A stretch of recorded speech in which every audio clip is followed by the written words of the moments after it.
This is 12 Sports Tonight, Arizona's original and longest-running sports show, streaming on 12+. Let's go. If you were to watch a baseball game this season, like this morning was the one to watch it. The D-backs did something they've never done in their history before. The whole city was buzzing. This was a lot of fun to watch. So we are going to show you every play in this unbelievable comeback. All right, so sit back, relax, get some popcorn. D-backs manager Torey Lovullo and the boys not feeling too hot late in the game, right? They had two separate 6-run deficit when Eugenio Suarez right here struck out in the 9th inning. So right there, the Braves, look at that. Their win probability, 99.9% chance. D-backs had a 0.1% chance to come back and win this game. Here we go. In steps up Lourdes Gurriel Jr., so you're telling me there's a chance. Down 6 runs, Troy. Okay. There's Gurriel right there, the solo home run to left. That gets the rally going. So they need 5 runs. 2 outs to spare. Alec Thomas at the plate. Daunting 0-2 count. Takes advantage of the mistake. A 2-run home run off Scott Blewett. That's his last name for real. The Braves pitcher right there. Blewett? Yeah. Crazy, right? Oh, my God. How is that for a last name? All of a sudden, they got to turn to their closer. D-backs put 2 more runners in scoring position. Ketel Marte right there. It's 10-8. After Geraldo Perdomo popped out, the Snakes down to their last out. There's Ildemaro Vargas right there. It's a 1-run ball game. Look who's back at the plate. There's Suarez. Look at this shot. All the way down the line in left field. The go-ahead 2-run double puts the D-backs out in front, 11-10. One of the most improbable comebacks you'll ever see in D-backs history. Shelby Miller, his arm has been great. In to close it. Look at that. Gets the game-ending double play, and that'll do it. Guys, this D-backs had 0 wins in their previous 419 games when trailing by 6 or more runs. They are now 1 in 419 when trailing by 6 or more runs. A historic win for the D-backs. What do you say, Gino? That's crazy. I know if I hit, I gotta be here at least. We had a tie game, you know, and I not try too much.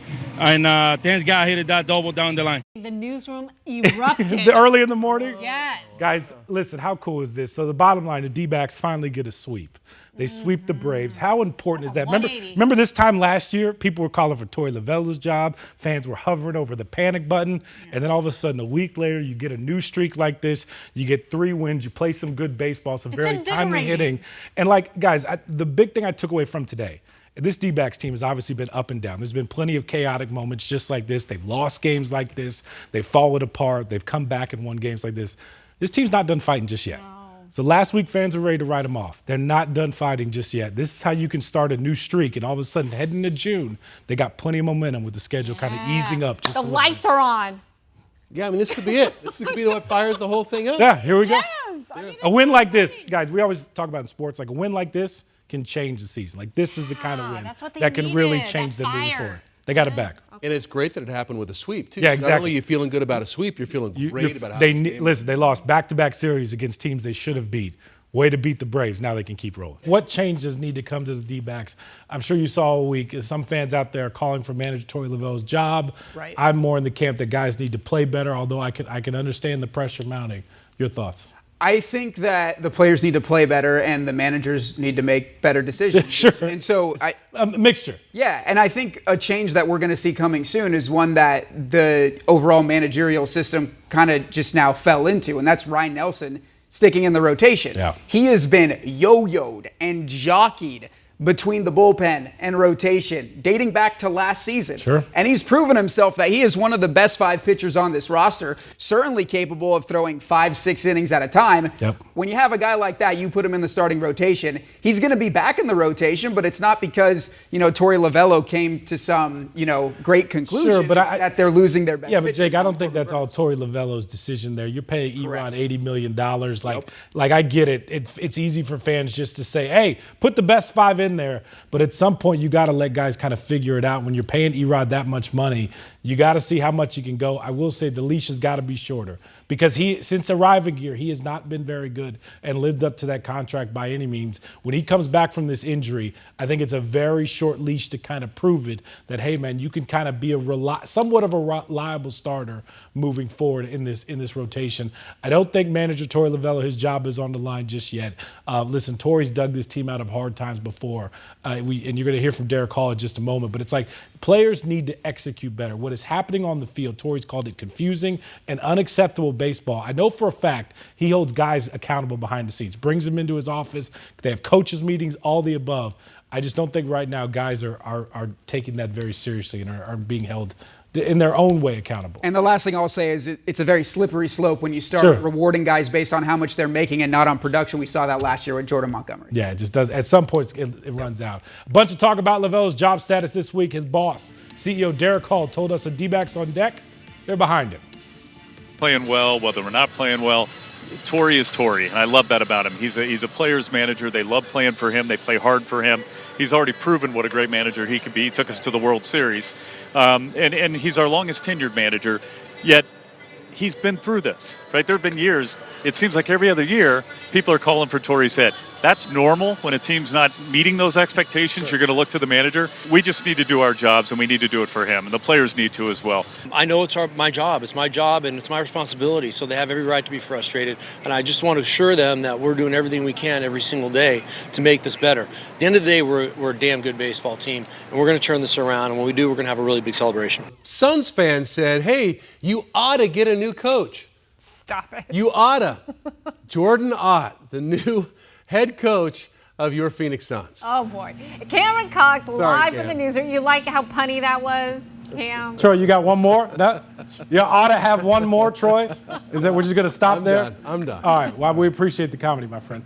First thought of hiring Jordan Ott, alignment. Remember, they said that over and over again here recently. The new owner, the GM, the new head coach will all have ties to Michigan State. Remember, Ott was the video guy for the basketball team when new GM Brian Gregory was there as an assistant coach. My second thought, we are all trying to figure out who this guy is. Ott is more than qualified for the job, though. Got a decade plus of NBA assistant coaching experience. Never been a head coach before. Ott helped the Cavs to the best record in the East this past season. Ran the offense for Steve Nash working under him in Brooklyn. Has a strong background in player development. And he's been up for a few head coaching jobs here recently. Most importantly, Ott has the Devin Booker stamp of approval. Remember, Book set in on some of these interviews. It's reportedly a 4-year contract. More on Ott. He's 40 years old. Will be the 4th different head coach in 4 seasons for the Suns. This will be Book's 8th different head coach in 11 years. That's crazy to say. Stops include Atlanta under recently fired one-and-done coach Mike Budenholzer. He was in Brooklyn, LA Lakers,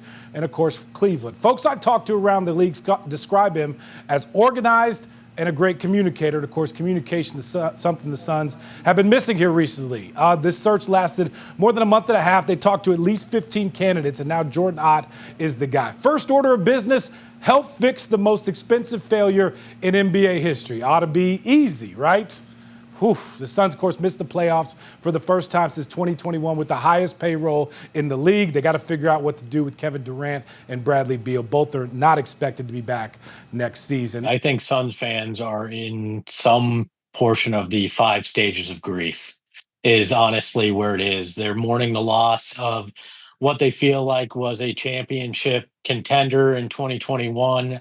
Mourning the pain of the 3 seasons that followed with championship expectations. I'm in the acceptance stage, to be honest. We understand that they're likely in a rebuild/retool mode. A guy like Jordan Ott is the type of guy that you wanted. People have been clamoring for fresh ideas, a new approach, somebody that can adjust to things. Yeah, I don't care where he went to graduate school, quite frankly. I know a lot of people are upset about that, but in the end, if the Suns win in November and December and January, nobody's going to care what color college gear that anybody in that organization wears. I don't care about any of this until I see what the product looks like on the floor, because the last 2 summers, we got way too excited about 2 guys that came in and wound up doing absolutely nothing, and way too excited about 2 rosters that wound up extremely disappointing. You got to solve Kevin Durant and you got to solve Bradley Beal. Those are the 2 question marks left.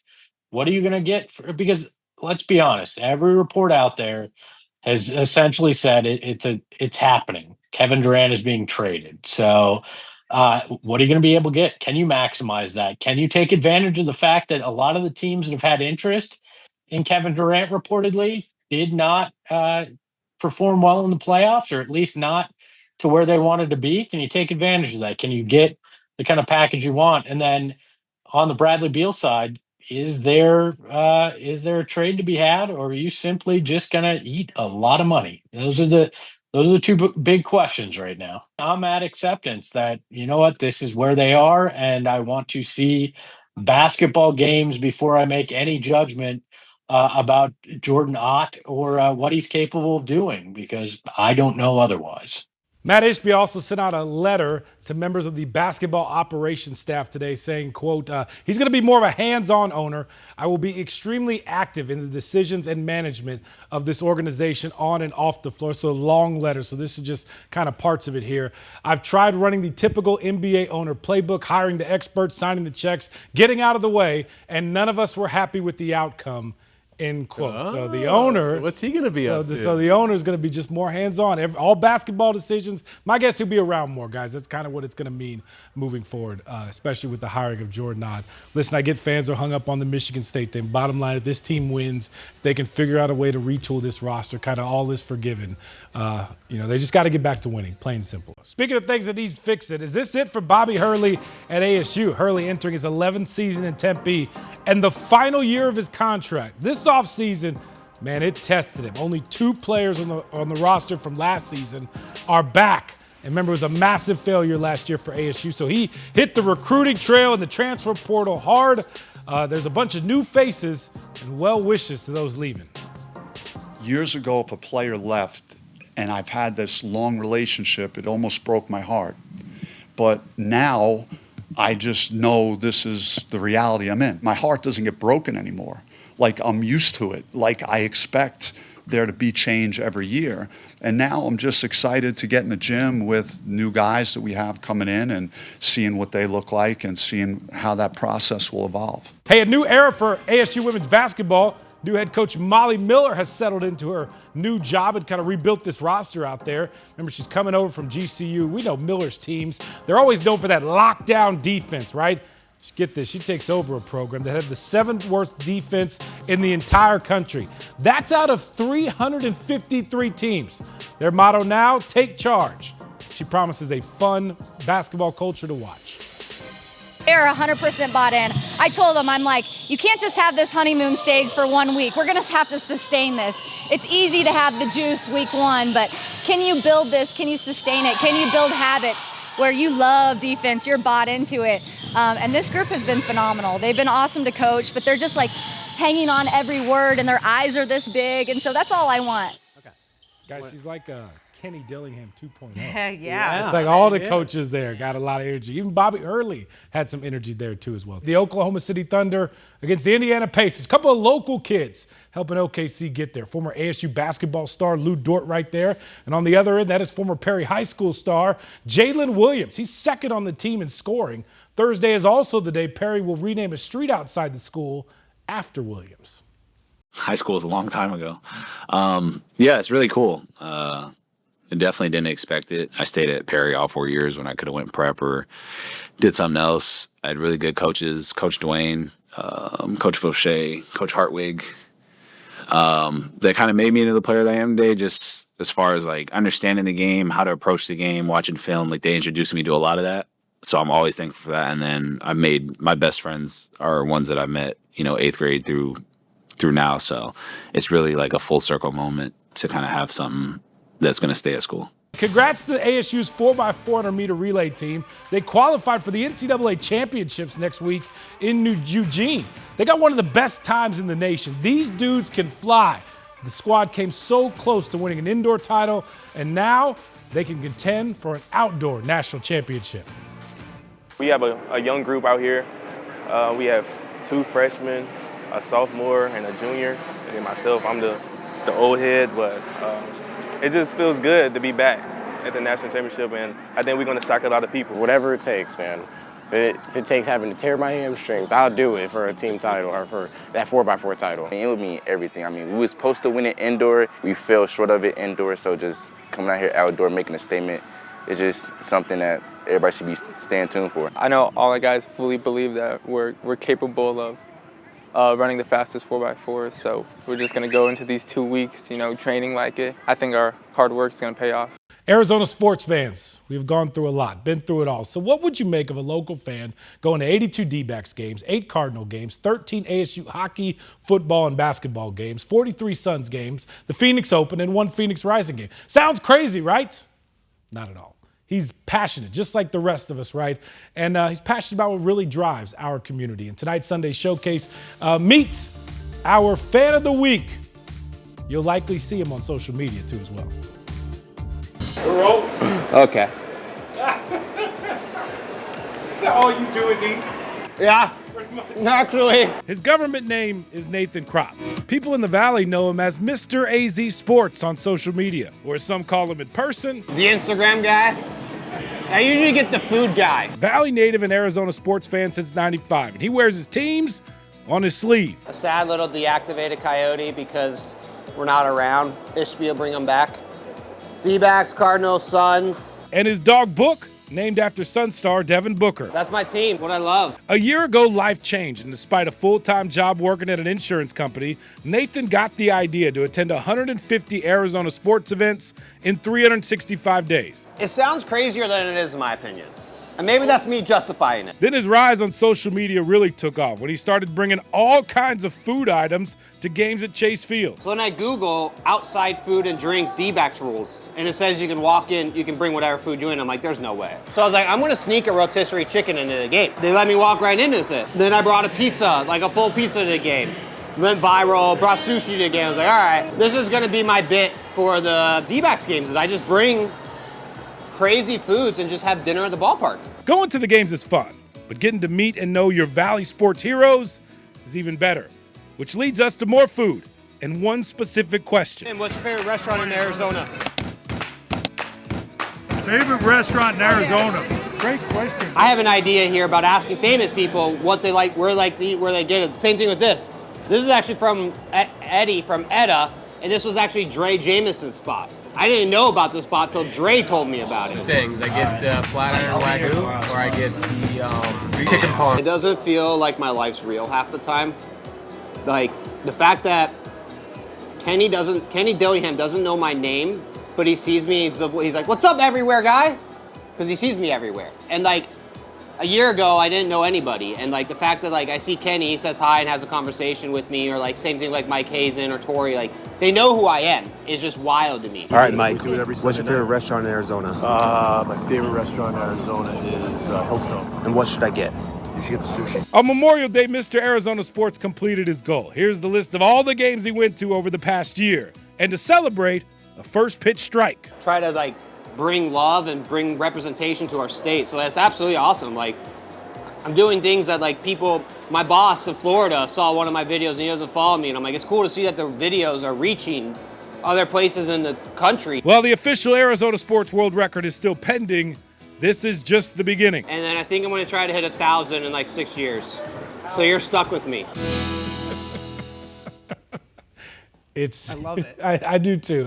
It's so cool. Mr. AZ Sports, he does such a great job with all his content too on social media. It really gets the community and the fans involved. And that's the best thing about it too as well. You walk around the ballpark where the people know who he is, and then a lot of times he's carrying some crazy food item, which is even better. I just love the attention it's bringing to Arizona sports. It's always a good thing when someone shines a spotlight like that. So settle the debate on the question he asked Kenny Okay, Dillingham. yeah. In-N-Out or Whataburger? Whataburger.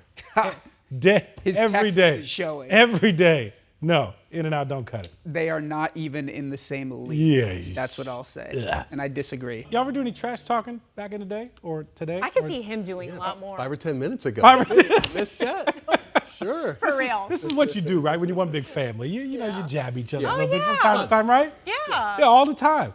Tram puts up with us, in a sense. Or do we put up with her? She gives it just takes a well. lot. Yeah, she gives it out for sure. Well, What's going on? the Cardinals have turned up a little bit of the trash talk at practice. Of course, Cardinals beginning week 2 of voluntary organized team activities. Check out who was at practice today. Look at that ASU head coach Kenny Dillingham and his staff spending the day with JG and the Cardinals. Cool to see them together. Good to see first-round pick Walter Nolan, the big fella right there, 97, on the field for the first time. Remember, lots of expectation with this team this season. No more rebuilding. Go make the playoffs. They've upgraded the defense. They've kind of doubled down on all the offensive playmakers. Mostly everybody's back. This is a very close team, like us, guys. They're like one big family.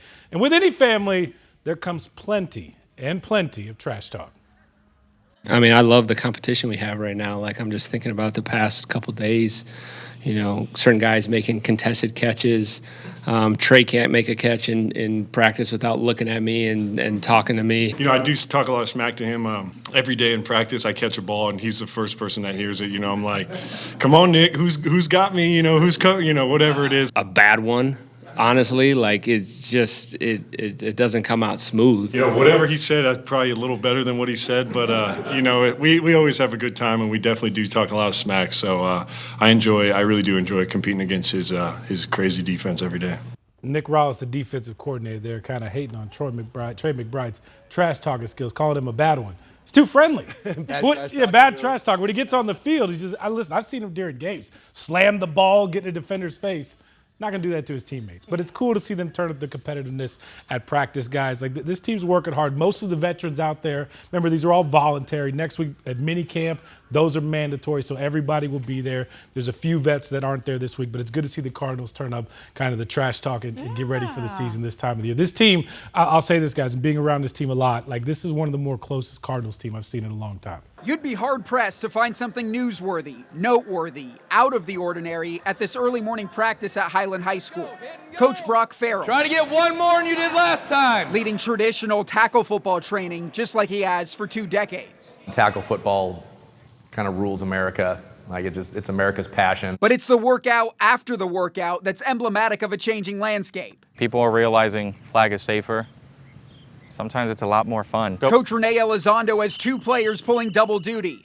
The Nguyen brothers are pulling flags. Good. They're a flag football family. Good. Ready. 14-year-old Kaizen and 16-year-old Enzo had a career path all planned out. Just trying to get a scholarship for my education, and hopefully I can make it to the league. But Enzo just realized another pathway is now an option. That sounds interesting, like being older and like making the Olympics to play with the national team and get gold. Both brothers have made the junior national team. There's not many people who can make it, and I think it's really cool that both of us made it. Kaizen considers it an eventual pipeline to the Olympics. I think being on the national team would give me a good shot on being on the older team because they'll know me and I can just progress and make my way up. Kaizen, one of 4 Arizona athletes on the 15U roster. Enzo, one of 3 from the state playing 17U. 2 siblings who are among the 20 best youth players in the country. They're subject matter experts. It's like 2 seconds. The quarterback has like 1 or 2 seconds to throw. Requires more technique instead of just like strength. And it's such a smaller field, so you have to it's hard to get open with 5 people. It's nuances like those that have sparked comments from the senior national team. I mean, this is our sport.